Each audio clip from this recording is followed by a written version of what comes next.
నా పేరు మీనాక్షి. ఒకసారి ఆశ్రమంకి రావే, నాకు చాలా లోన్లీగా ఉంది, చాలా బాధగా ఉంది. ఒకసారి వస్తావా? వస్తాను చతురా. నీకు బాధగా ఉందంటే నేను రాకుండా ఉంటానా? తప్పకుండా వస్తాను. ఇప్పుడే బయలుదేరుతున్నాను. ఓకే, సరే, బాయ్.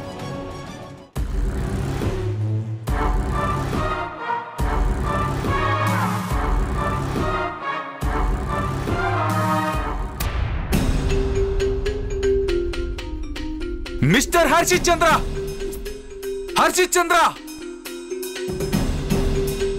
హర్షిత్ చంద్ర. ఏంటి ప్రేమ్, మావి ఇంట్లో లేరు, రిజిస్టర్ ఆఫీస్కి వెళ్ళారు. అవును, డాడీ ఇంట్లో లేరు.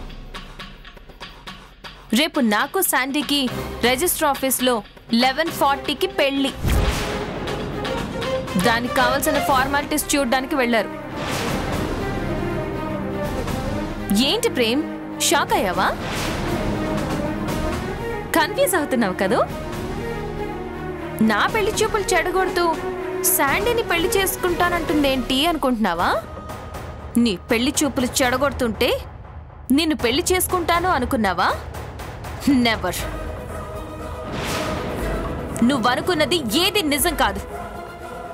నేను నిన్ను పెళ్లి చేసుకోవడం కోసం ఇదంతా చేయట్లేదు. ఇది జస్ట్ నీ మీద రివెంజ్ అంతే.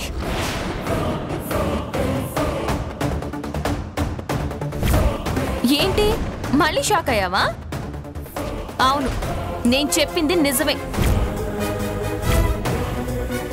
నీలాంటి ఒక ఫూల్ని పెళ్లి చేసుకోవడం కన్నా ఆ శాండీని పెళ్లి చేసుకోవడం 100 రెట్లు బెటర్. జాను, జానునే చెప్తున్నాను. నేను ఇప్పటిదాకా చేసిందంతా నీకోసమో నిన్ను పెళ్లి చేసుకోవడం కోసమో కాదు. నువ్వు మాకు చేసిన దానికి రివెంజ్ తీర్చుకుంటున్నాను. నన్ను కోతన్నందుకు నేను నీకు వేసిన శిక్ష. It's my punishment to you. జాను, నువ్వేం మాట్లాడుతున్నావో అర్థమవుతుందా? నువ్వు ఆగాద్యా. ఓహో, ఇదంతా నా మీద రివెంజ్ అన్నమాట. చూస్తా, నా పెళ్లి చూపుల్ని చెడగొట్టి నువ్వెలా పెళ్లి చేసుకుంటావో నేను చూస్తాను. ఏంటి నువ్వు చూసేది? ఇలాంటివి ఎన్నో చూసాం. నువ్వు ఇంకేం చేసినా ఈ పెళ్ళి ఆగదు. నువ్వు మారి నా కోసం వచ్చినా నేను నిన్ను పెళ్లి చేసుకోను. నేను శాండీనే పెళ్లి చేసుకుంటాను. నిన్ను ప్రశాంతంగా వదిలేస్తాను అని అనుకోకు. నువ్వు ఏ స్టెప్ తీసుకున్నా నేను అడుగడుగునా అడ్డుపడుతూనే ఉంటాను. మళ్ళీ మళ్ళీ నీ పెళ్లి చూపులు చెడగొడుతూనే ఉంటాను. జానుని ఎందుకు వదులుకున్నాను రా బాబు అని అనుకునేలా చేస్తాను. Be ready to face it. పో.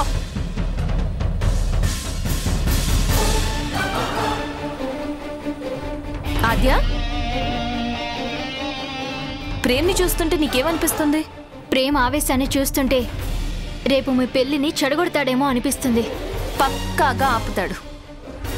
ఏంటి జాను, ప్రేమ్కి పెళ్లి గురించి ఎందుకు చెప్పావు? చెప్తే చెప్పావు, రెచ్చగొట్టేలా ఎందుకు మాట్లాడావు? ఇప్పుడు ప్రేమ్ ఏం చేస్తాడో ఏంటో. నాకు తెలిసి ఖచ్చితంగా పెళ్లి ఆపేస్తాడు. నాకు కావాల్సింది కూడా అదే.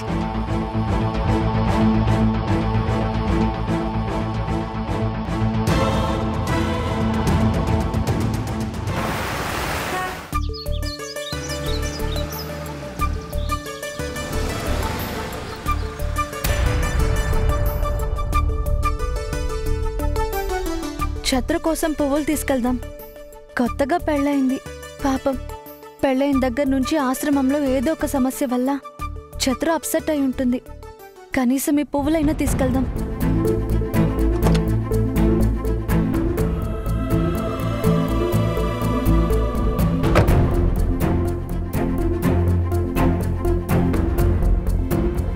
అమ్మా, 3 మూరల మల్లెపూలు ఇవ్వండి. అలాగేనమ్మా.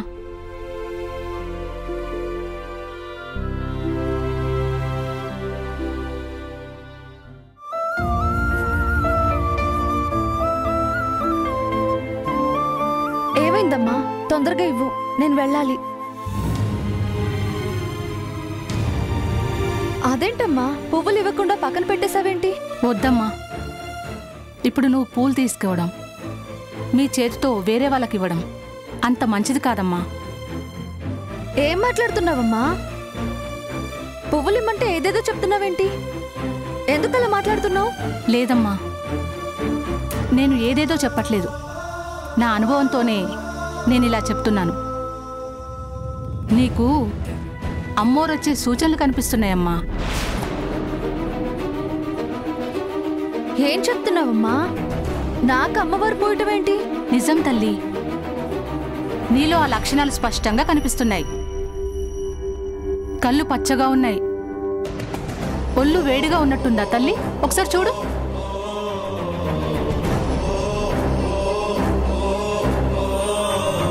అవునమ్మా. అయితే నీకు జ్వరం వచ్చే అవకాశం కూడా ఉందమ్మా. వెళ్ళమ్మా, వెంటనే ఇంటికి వెళ్ళిపో. ఎక్కడికి వెళ్ళకు తల్లి. 9 రోజుల వరకు ఒకే గదిలో ఉండాలమ్మా. బయటికి రాకండి. 9 రోజులా? అవును తల్లి, మీ దగ్గరికి ఎవ్వరూ రాకూడదు, మీరెవ్వరినీ తాకకూడదు. మీకు తగ్గే వరకు వేప మండలు దగ్గర పెట్టుకోండి. చలవ చేసే ఆహారం మాత్రమే తీసుకోండి. వెళ్ళండమ్మా, వెళ్ళండి. దారిలో ఎక్కడ ఆకుండా ఇంటికి వెళ్ళండి.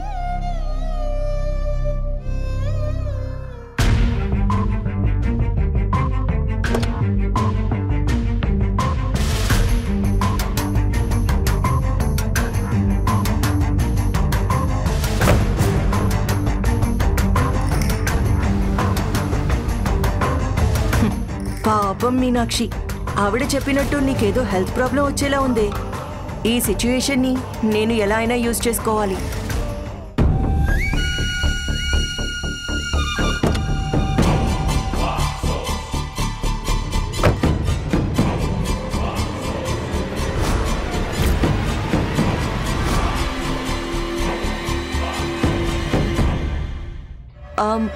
మల్లెపూలు 3 మూరలు ఇవ్వు. సరే అమ్మా. ఏంటమ్మా ఆవిడికి అలా చెప్పావు? అది నిజమేనా? నిజమేనమ్మా, ఆవిడికి అమ్మవారు పూసేలా ఉంది. అది మీకెలా తెలుసు? నాకు తెలుసమ్మా, నేను నా అనుభవంతో చెప్తున్నాను. అది తప్పకుండా జరిగి తీరుతుంది. తీసుకోండమ్మా.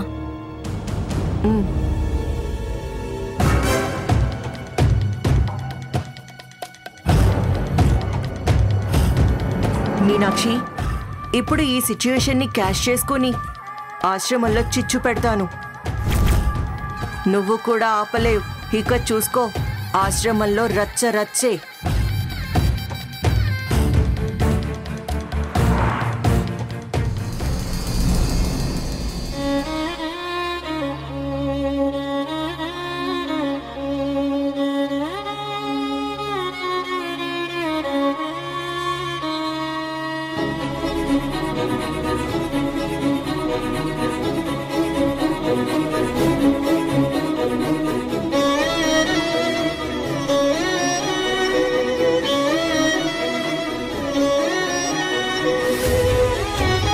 అమ్మోరు వచ్చే సూచనలు కనిపిస్తున్నాయమ్మా.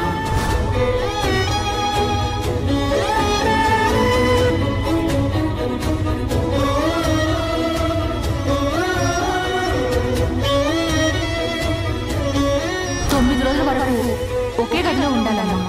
బయటికి రాకండి.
ఆహా, భలే అవకాశం ఇచ్చావు మీనాక్షి.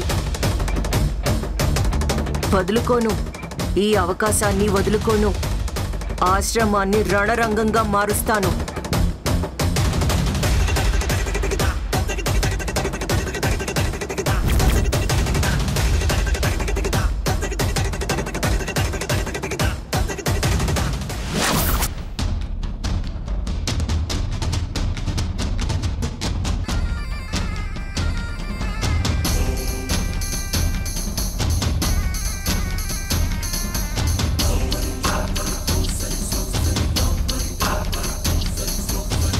హాయ్ చిత్ర.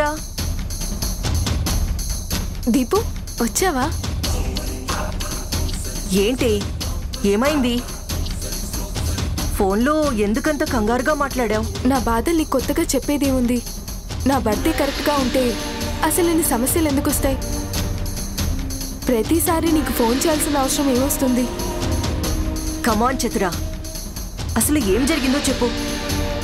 శ్రీరామ్ కొట్టడానికి మళ్ళీ చేయెత్తాడు.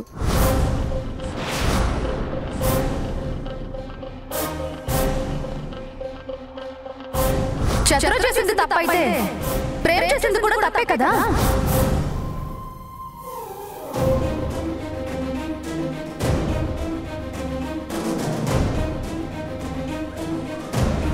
నువ్వే సగం తెలిసి సగం తెలియక ఇలా చేస్తున్నావు.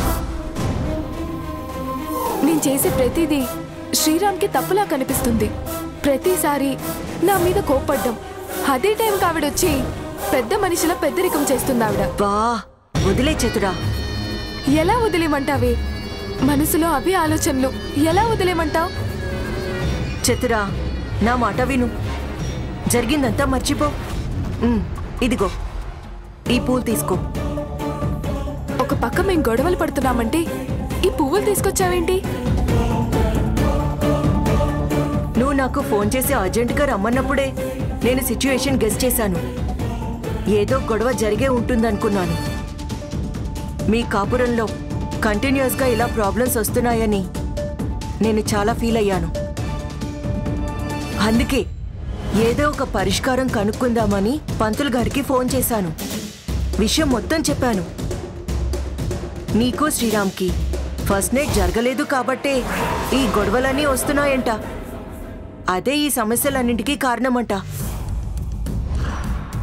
ఈరోజు మంచి ముహూర్తం ఉందని, మీకు ఈరోజు ఫస్ట్ నైట్ జరిగితే సమస్యలన్నీ తీరిపోతాయని, మీ కాపురం సజావుగా సాగుతుందని చెప్పారాయన.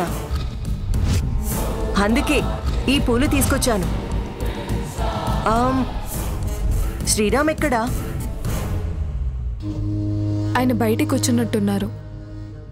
సరే, నువ్వు వెళ్ళి స్నానం చేసి కొత్త చీర కట్టుకొని పూలు పెట్టుకో. అరే వెళ్ళు చతురా, వెళ్ళు.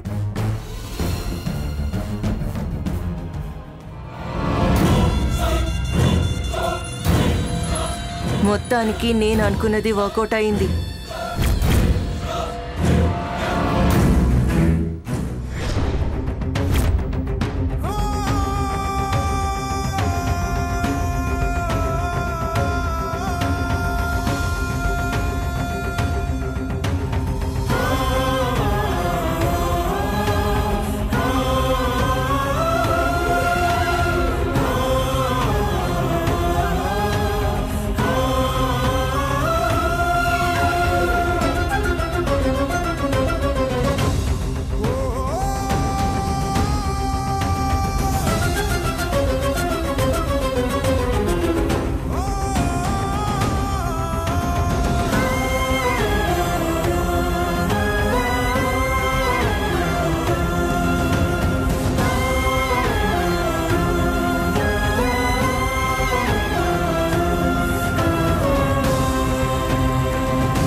చతురా, నేనున్నాను కదా, నువ్వెందుకు అంత కష్టపడుతున్నావు?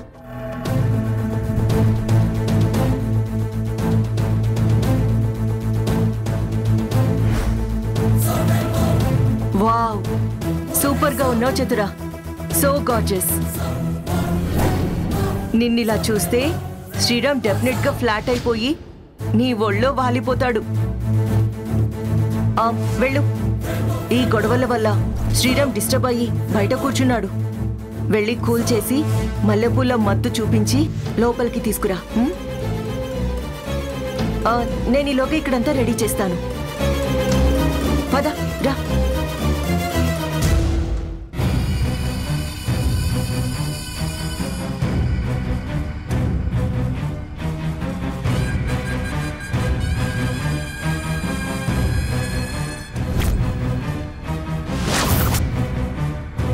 సారీ చతురా, నువ్వు ఆశపడుతున్నట్టు ఈరోజు మీ ఫస్ట్ నైట్ జరగదు.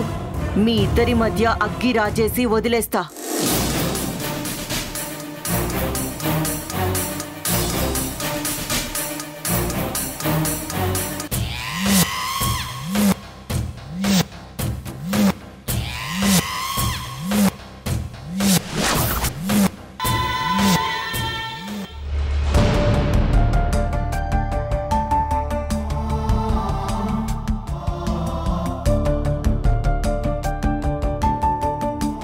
సారీ శ్రీరామ్, జరిగిందేదో జరిగిపోయింది, వదిలేసేయ్.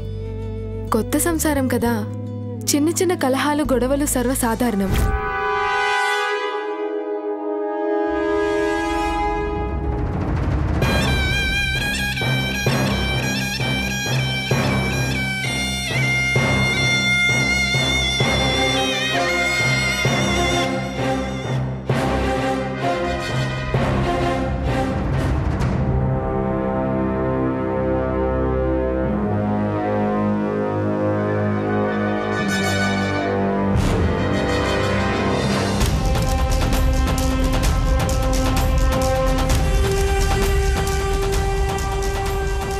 ఇవి ప్రతి ఆలుమగల మధ్య ఉండేవే.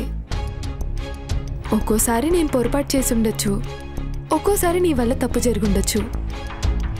కానీ అవన్నీ ఆ క్షణం వరకు పరిమితం కావాలి. కానీ కావట్లేదు కదా చత్ర. నువ్వు చెప్పినట్టు భార్యాభర్తల మధ్య గొడవలు సర్వసాధారణమే.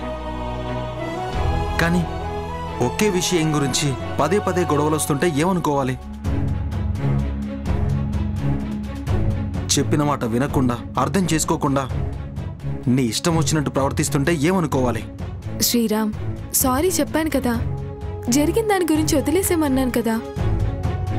అసలు మనిద్దరి మధ్య ఈ గొడవలు జరగడానికి కారణం ఏంటో తెలుసా?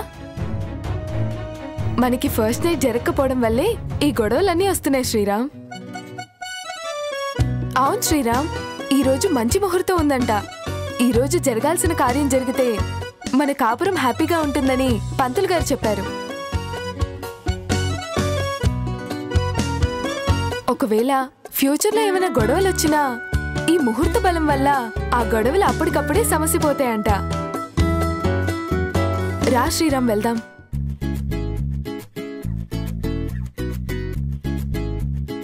ఏంటి శ్రీరామ్ ఇది?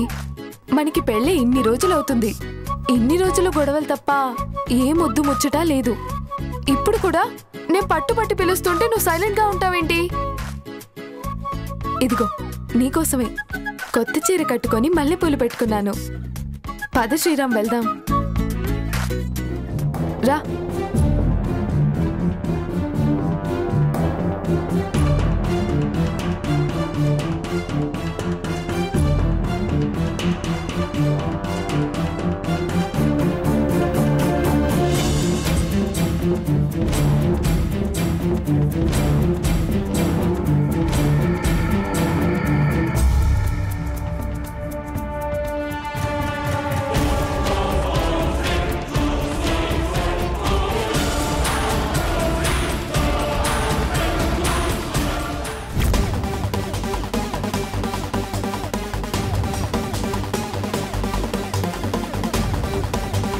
ఏంటి చిత్ర, ఈ డెకరేషన్ ఏంటి?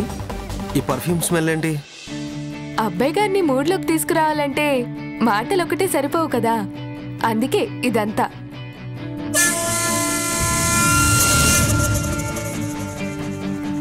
లాస్ట్ టైం మన ఫస్ట్ నైట్ పద్ధతి ప్రకారమే జరపాలనుకున్నాం, కానీ జరగలేదు. అలా అని ఇప్పుడు సింపుల్ గా చేసుకోలేం కదా.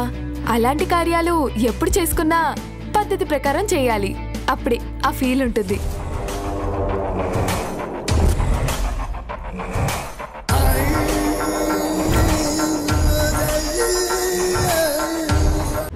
నన్నెవరూ ముట్టుకోకూడదు.